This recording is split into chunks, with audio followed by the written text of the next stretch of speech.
Well, hello and welcome. Thanks for joining me. This is Ros Jones, your business coach with my weekly podcast show, Bold Business Bits, coming to you from Yorkshire. This is where I have a great conversation with a phenomenal female business boss. We share some of the bold stuff they do, lessons they've learnt, adversities they've overcome, and the fun they have. And then I'll be dipping into my toolkit and sharing a top tip. Business can be lonely, so make sure you join us each week and be part of our show. Well, hello and welcome to episode 27 of my Bold Business Bits podcast show. This is Ros Jones and today I'm joined by Valèrie Lazenby of Lazenby's on York Place in Scarborough. I loved speaking with Valèrie about her journey of setting up a cosmopolitan bistro on the North Yorkshire coast. Valèrie and Simon's Bistro is such a special place in Scarborough where you can go for a nice relaxing moment. Enjoy fast service, not fast food, eating the most delicious food from Europe and America with the most friendly service. We talked about celebrating the beauty of Scarborough, finding some time to breathe, the importance of having a moment to yourself, Shakespeare, how competition is beautiful for everyone, and how adversity is tough but makes you stronger. Listen on and hear our show. How are you, Valèrie? Hello, I'm all right. Thank you very much. Excellent. So, Valèrie, tell us about your business. So, Lazenby's Bistro? Lazenby's on York Place, and it's a bistro. We opened 6 years and a half, and we just providing a lot of lunch, dinner, and brunch, and different moments in a relaxed atmosphere for everybody that wants to travel without a passport. Oh, excellent. I like that. Yeah, it's delicious food here. Highly recommended. How did you get to be here then, Valèrie? Because you are very clearly from France. Yes, I am French, as you can probably guess with the accent and some expression that sometimes will appear very French. We moved here actually 7 years ago. It was at the end of the summer for our 2 young girls starting school. My husband, the chef, is local, is from Scarborough, and he was born here, brought up here. And he left when he was 18 to go to America first for a work experience, and then decided that from there he wanted to go to another continent, and he went to France. Was not too good in the language, learned completely on the floor and with work and colleagues. That's where we met. So after so many years of being married, I thought that it was necessary for our family to probably have an English experience, not with just an English speaking at home, and to live in his country. And his hometown arrived as an opportunity to open the restaurant. Fantastic. So was Simon always a chef? No, Simon is hospitality catering, so he was trained for both. He was on the management side for a lot of years, 25 years in France, and was normally more in control and contact of a lot of chefs. So he has always worked with them, but he's trained on both management and kitchen as well. So he decided that instead of working with 600 staff, he was going to just try to work in a small little team and be the chef himself. Oh, that's fabulous. And why a restaurant in Scarborough? So what made you, I know this is where Simon's originally from Scarborough, but what created Lazenby's? Because it is unique. You say you're unique outside on your signs, but you definitely are unique. So how did that come about? Tell me, what was the need that you thought you were fulfilling when you set up this business? As a bilingual couple and bicultural couple, we used to always come and visit the family. And when we were coming to Scarborough, we could see what was happening, and we could see when a lot of English people were coming to us, either family or through our career before, what English people were looking for. So we thought if we were to open a restaurant, what we like, our passion, we could bring it to Scarborough and offer it in a town where food is very important. But people go away from Scarborough to go to eat. They go to Whitby, they go to Beverley, they go to York, or even Harrogate further sometimes. And we thought that it's a pity. Normally in France, you have the local bistrot de quartier. So you know you're going to get guaranteed food, quality food. You can have a big event there, or you can have just your little dish and then go home. So we thought we could bring that quartier moment that is not really translated by local, but it means more family events. You know your customers, you know your locals, and you're happy to see them, and you're just going to have a chat with them. Can't have a drink with everybody because that would be dangerous for health. But it's a little bit that idea. So we thought we could bring that experience. And because of where we've been living, our experience, we thought it could be interesting to bring that to Scarborough. So that's why I said you don't need a passport, you don't need to go to Spain, you don't need to go to France, or even sometime America. We can bring a crab cake that is the recipe from America, or the New York cheesecake that is a recipe from America. So we bring those flavors to you in a very relaxed service. So it's not a cafe, it's not a restaurant, it's not a pub, it's a bistro. And bistro, for the little knowledge, means quick in Russian. So that's why our service is a fast service, not a fast food.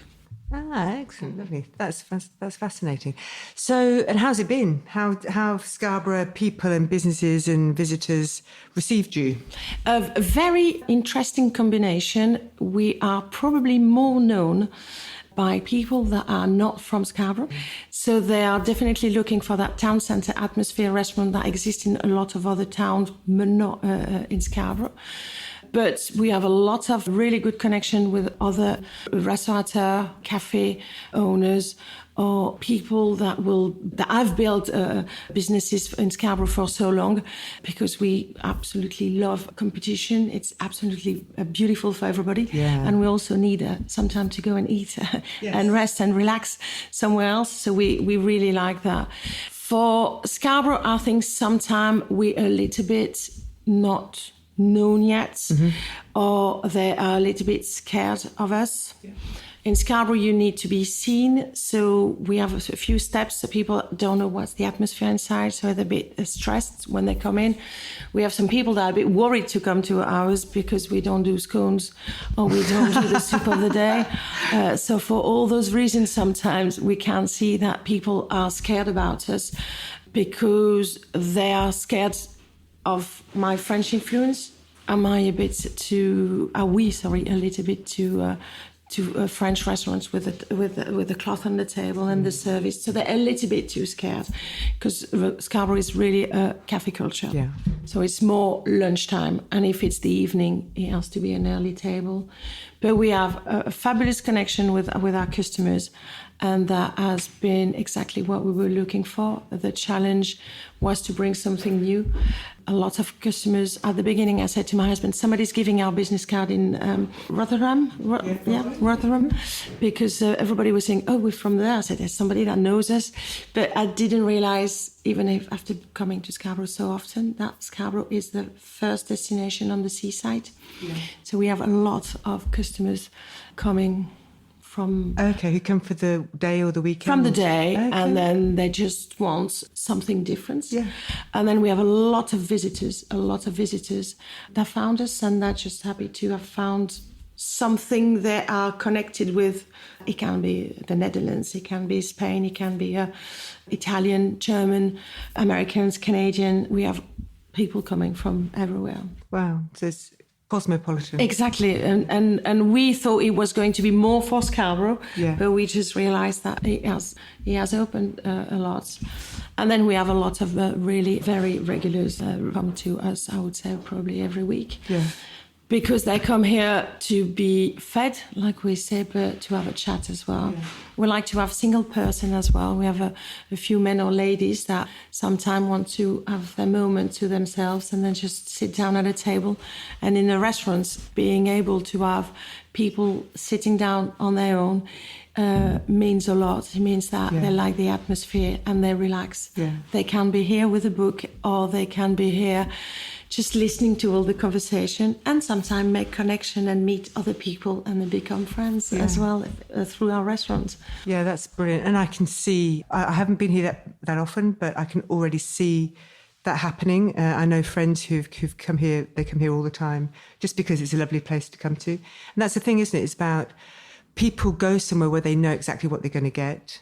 So you're fulfilling that for them. It's brilliant. Yeah, consistency and simplicity, because this is what life is about.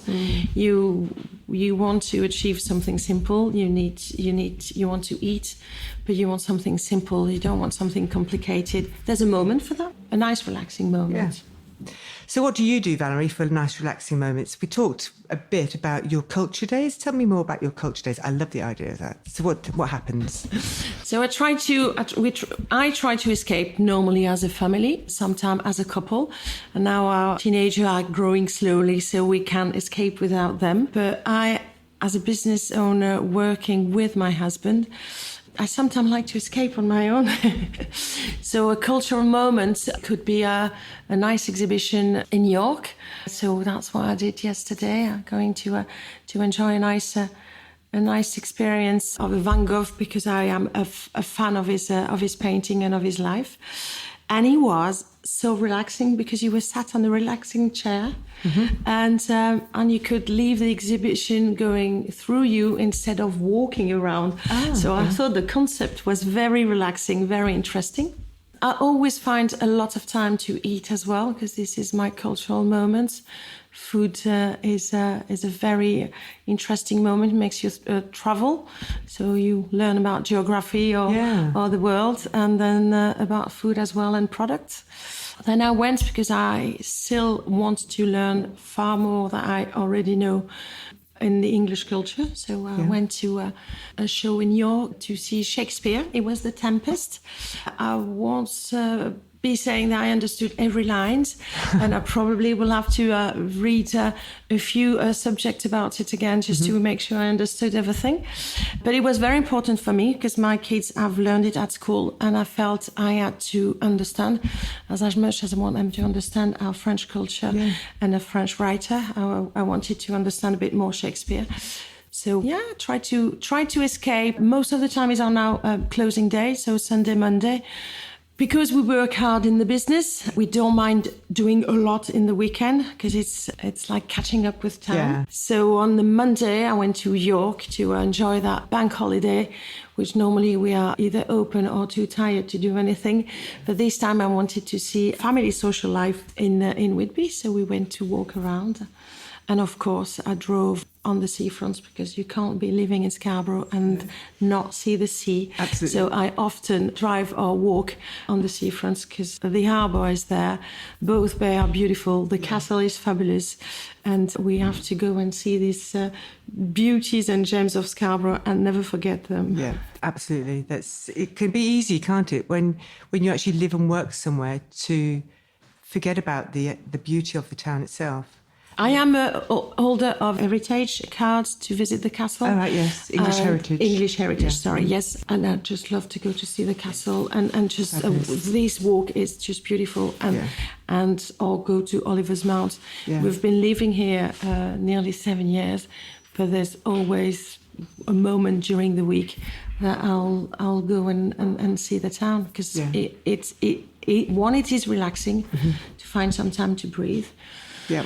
But it is really nice to see that beautiful town. Yeah, it certainly is. So, Valèrie, one of the questions that I often ask my phenomenal female business bosses is about adversities, because adversities happen all the time, unless you live a very protected life.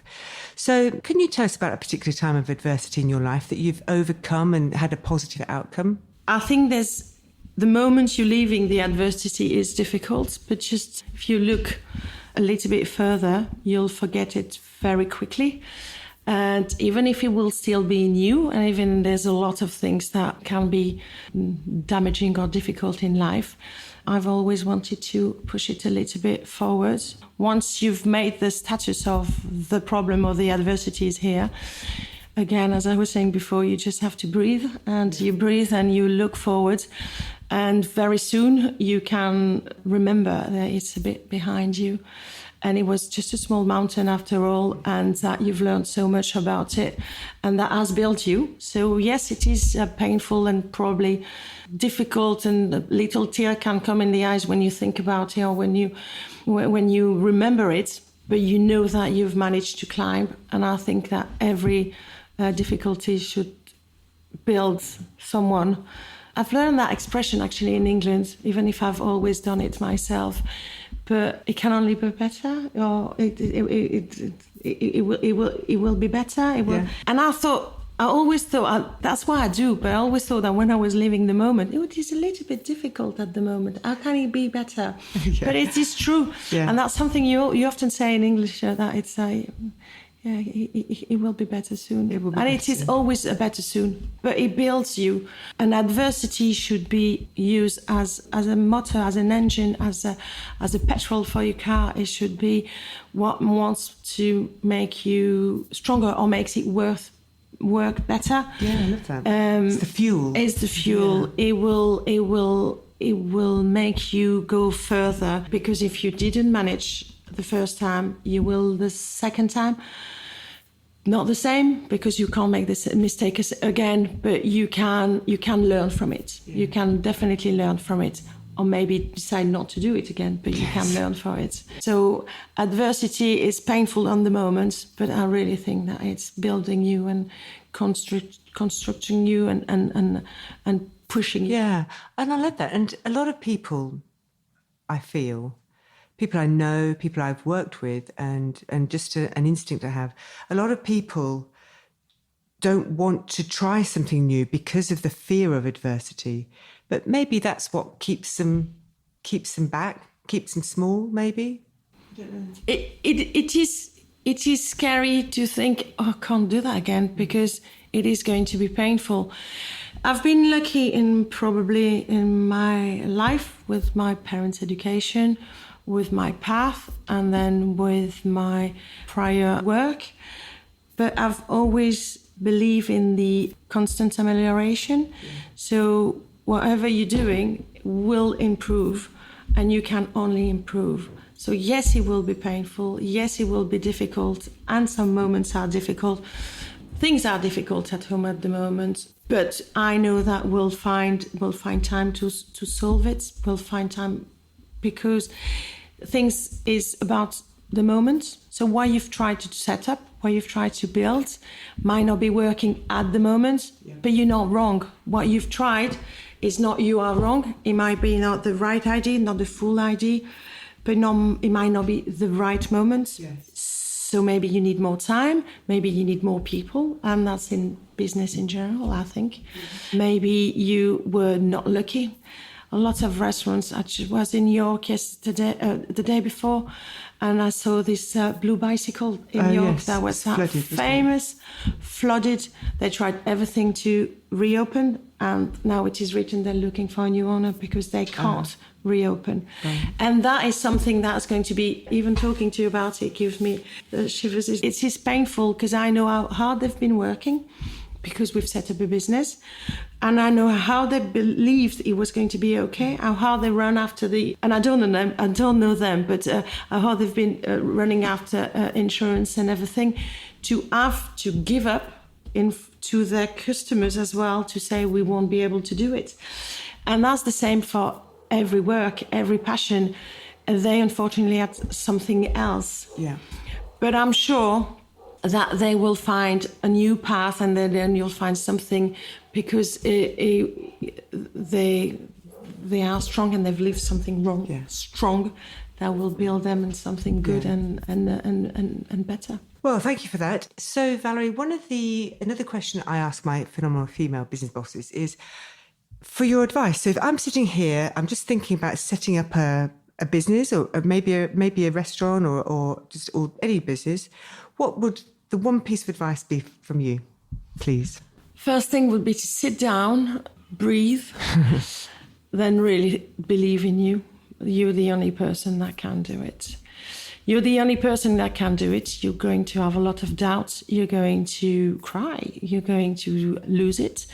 You're going to need to escape. I once walked out of the restaurant, went down a few to the traffic light, breathe in, and I thought, what am I doing? I've got to go back. But sometimes it's going to be very difficult. You've got to pay the bill. You've got to be 100%. It's very, very demanding.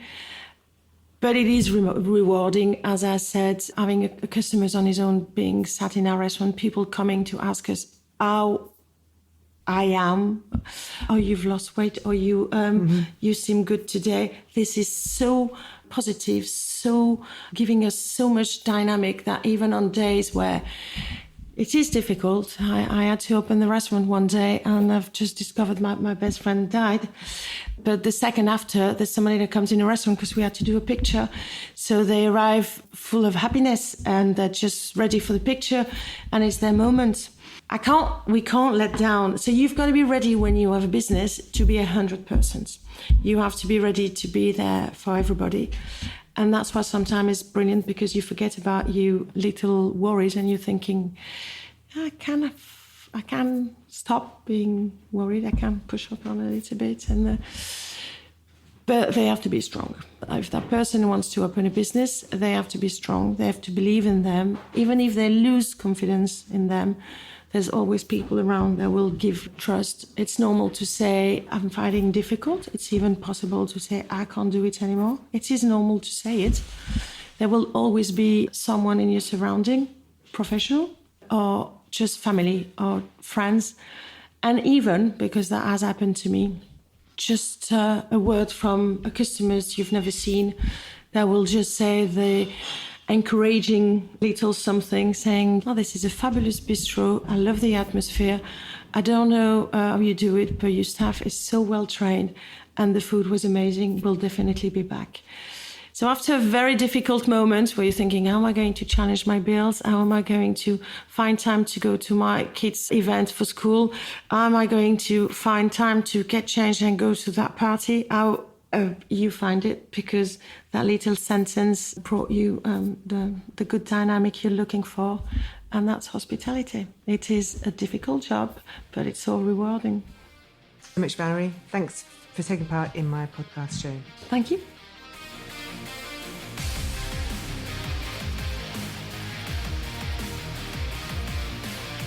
In our conversation, Valèrie and I talked about the use of adversity to move forward. Valèrie said that adversity should be used as petrol for your car. It makes you go further, makes you go faster. You can learn from it. Although it's painful in the moment, it's what's building you to grow. And I think that too many of us stay trapped in the comfort zone. The comfort zone is where it feels safe and you're in control, but quite frankly, it's boring. You're never going to achieve more than what you're achieving now because you're comfortable. It's like an old baggy pair of slippers. They're comfortable, but they're no good to anybody and they're not nice to look at. So to get out of the comfort zone and to move towards the growth zone, there's two other zones we need to move through. One is the fear zone. The fear zone is so fearful that that's what keeps us in the comfort zone. We are all creatures of habit after all. We prefer to be safe. Fear stands for false expectations appearing real. To move out of our comfort zone into the fear zone takes a tremendous amount of energy. We lack self-confidence. We are scared of what people might think about us, what they might say about us, what we're afraid of their opinions. And we find excuses to stay behind. But have courage, take that step forward to move out of your comfort zone and into the fear zone. Think of fear as something that's actually keeping you safe and trapped in the comfort zone. False expectations appearing real, fear, means that something might be scary, something might go wrong, you might fail, but actually it might be fine. You might get fantastic results. And actually, by making mistakes, that's how we grow. So take that step forward into the fear zone. Make yourself stronger. And to move forward from fear into growth, we just have to learn new skills. The thing that's holding us back is that we're afraid we can't do what we want to do. We are afraid that we don't have the skills. We don't have the belief in ourselves. So the magic zone is the learning zone. To get to the growth zone, we need to move out of fear into learning. We need to learn new things. We need to acquire new skills. We need to extend our comfort zone, deal with challenges and problems. And I think, for me anyway, and the people I work with, the best ally for the learning is reading books or listening to them if you prefer audio. So learn new books, learn new things, learn new skills. There's a book on everything you can possibly imagine. And then once you've learned this stuff, that's when you move to the growth zone. That's when you find your purpose, you live your dreams, you set new goals, you conquer your objectives. But when you're in the growth zone, because we've spent so long in the comfort zone, sometimes we've actually forgotten what our life purpose is. So through learning and perseverance, you will reach this zone. But in order to find out what your goals and your purposes are, ask yourself these 3 quick questions. What motivates you? What makes you jump out of bed in the morning to get on with your day? What are your natural gifts? What is it that keeps you in the flow, that actually you're so fascinated by that time just zips past in a dream and you've achieved so much? And what do others see in you? When you found what you love, what you know how to do and what others are willing to pay you for, all you have to do is target the union of those 3 sets to find your goal and see a gold mine of opportunities open up for you. And by remaining humble, persistent, and mentally strong, you'll be able to survive in this growth zone. You'll eventually set new goals and your wildest dreams will be within reach. So I hope that's been helpful and a bit inspiring. This is Ros Jones, and if you'd like to ask me any questions about anything you've heard today, please just feel free to get in touch. Please subscribe to my show, and I look forward to having you on my show next time. Thank you. This has been your Ros Jones Bold Business Bits podcast show. If you'd like any further information about anything we've discussed today, please just get in touch. Go to businesscoachingyorkshire.co.uk. Please join me again next week when I'll be speaking with another phenomenal female business boss with bold business bits. And remember to subscribe to my show. Thanks for listening.